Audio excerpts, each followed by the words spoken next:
Inaugurada en Tierra Santa la Semana de Oración por la Unidad de los Cristianos siguiendo los pasos de los Reyes Magos.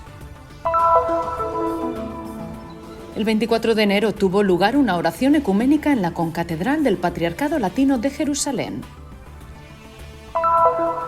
El Monte Garizim conserva muchos hallazgos arqueológicos, incluidos los restos de una iglesia dedicada a María, Madre de Dios. Inaugurado en Gaza un nuevo yacimiento arqueológico donde encontramos una iglesia del siglo V. Visitamos el Palacio Hisham en Jericó. Su pavimento de mosaico es uno de los más grandes del mundo y data de la época del Califato Omeya.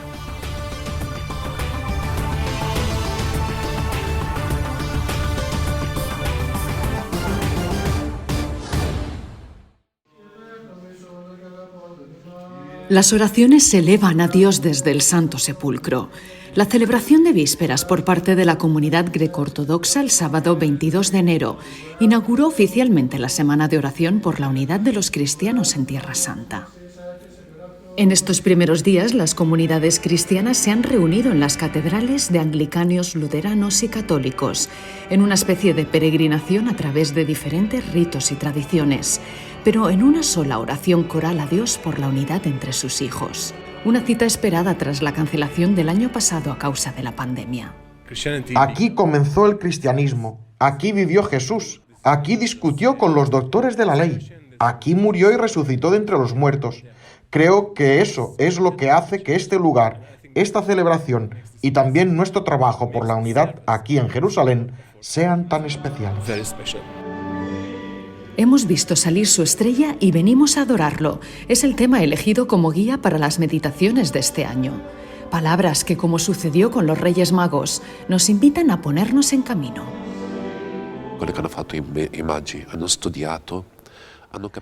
Esto es lo que hicieron los Reyes Magos. Estudiaron, entendieron que en ese signo había una nueva realidad que estaban haciendo, y cuando entendieron esto, viene el tercer verbo, que es ir hacia esa realidad que ellos han visto, y llegaron hasta la gruta. Luego cambiaron la dirección, y después de esta semana nosotros también deberíamos cambiar de dirección, cambiar la forma de vernos y de encontrarnos. Cambiare strada, cambiare modo di vederci e di incontrarci. Llamada a la unidad y apertura al otro, dos caras de una misma moneda que aquí en Jerusalén se convierten en vida cotidiana. Por lo que rezamos como líderes de las iglesias, lo experimentan nuestros laicos todos los días, de manera cotidiana, en los matrimonios mixtos, incluso en mi familia. Mi hermana está casada con un ortodoxo y nos respetamos, porque lo que nos une es Cristo. Pero debemos saber vivir ese desprendimiento y esta humildad de no decir que lo mío está bien y lo tuyo está mal. Todos tenemos cosas que aprender de los demás. Tutti e due abbiamo cose da imparare uno dall'altro. Solo cultivando esta actitud, los cristianos podrán tener un futuro en Tierra Santa y en el mundo. He visto a nuestras comunidades crecer y acercarse unas a otras. Nuestros fieles comprenden la urgencia y la necesidad de estar cada vez más unidos, porque este es nuestro futuro. Este es el camino en el que podemos ser firmes y testimoniar a Cristo con eficacia, diría incluso según su mandamiento de ser uno.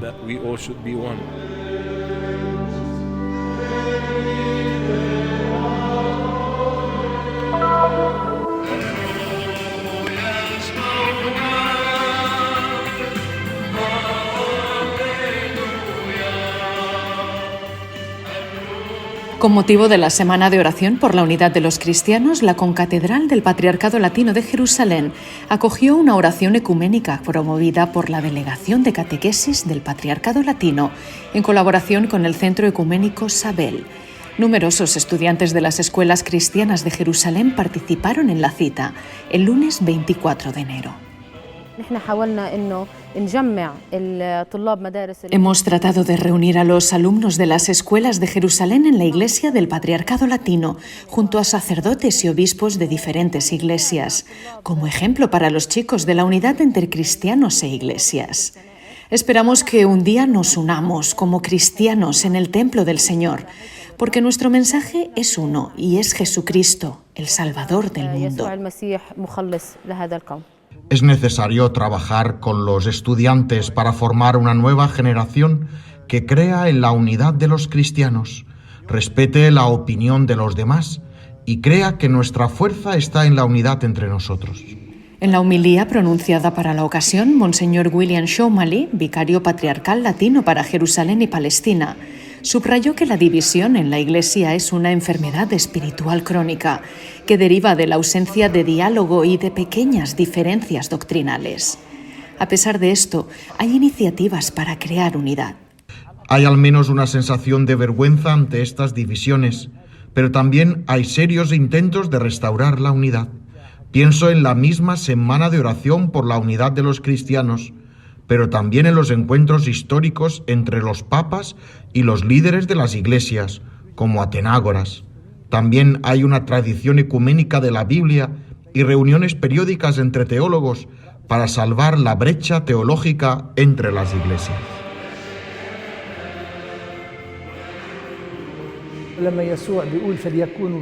Cuando Jesús dice que todos sean uno, como tú y yo, Padre, somos uno, la oración de Jesús es siempre eficaz, pero no sabemos cuándo llegará la unidad.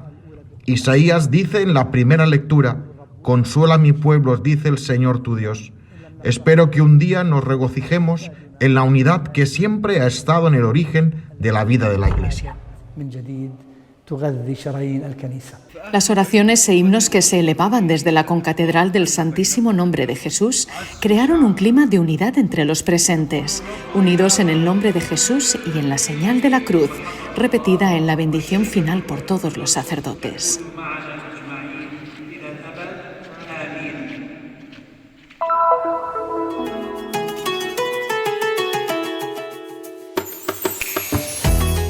Se menciona en la Biblia. Aquí están los restos de una ciudad helenística y una iglesia bizantina, pero también un verdadero parque arqueológico. Todo esto es el Monte Garizim.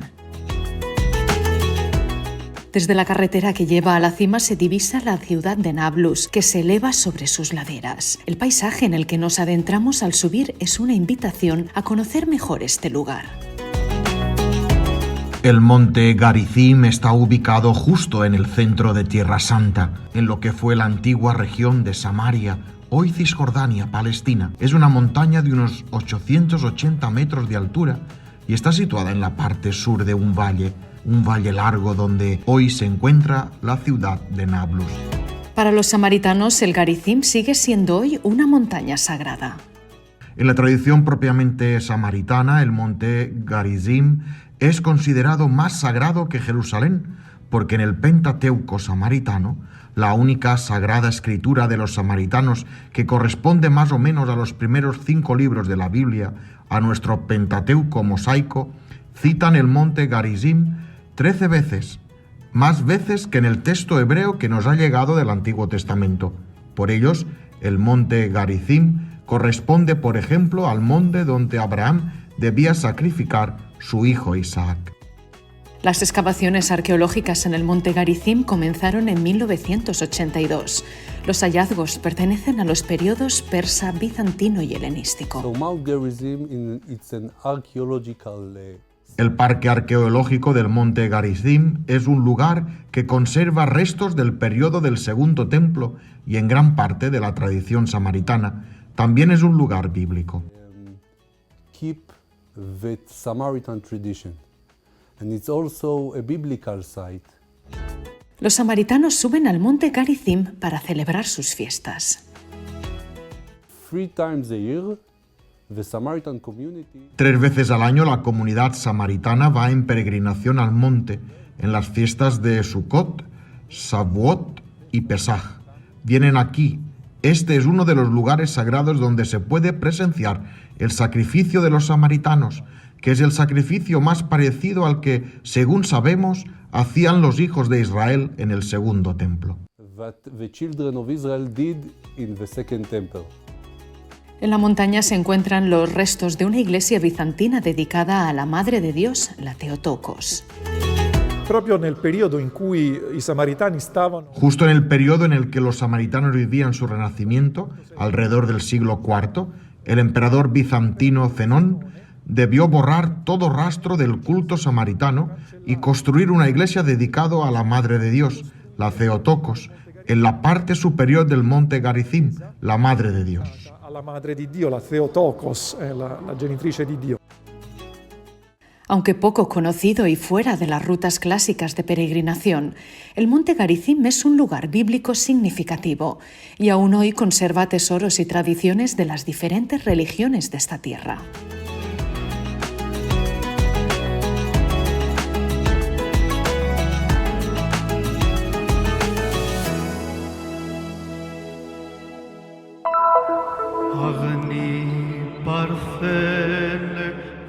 El Ministerio de Turismo y Antigüedades de la Franja de Gaza inauguró, después de 3 años de restauración, el yacimiento arqueológico que contiene la iglesia bizantina descubierta en la ciudad de Jabalilla en 1997.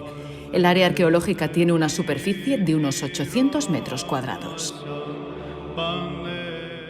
Los trabajos de restauración y mantenimiento están bajo la supervisión del Ministerio Palestino de Turismo y Antigüedades en colaboración con la organización francesa Première Urgence International y gracias a la financiación del British Council, organismo británico para la promoción de las relaciones culturales. La iglesia se remonta a la época del emperador bizantino Teodosio II, que reinó entre el 408 y el 450 después de Cristo.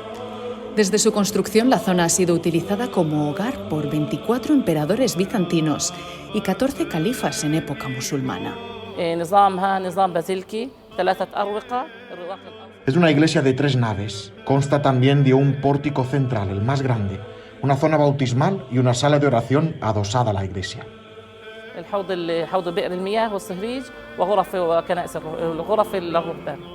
El pavimento de la iglesia está formado por mosaicos decorados con diferentes motivos geométricos, florales y animales. Se ha restaurado también una pila bautismal en forma de cruz recubierta de mármol blanco.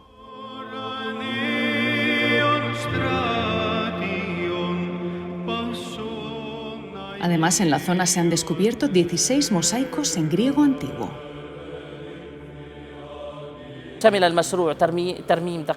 Se trata de un proyecto que ha incluido la restauración de los mosaicos y el mantenimiento de las partes arqueológicas. Se han creado recorridos específicos para los visitantes y se ha reconstruido la cubierta de la iglesia tal y como debía ser en el siglo V después de Cristo.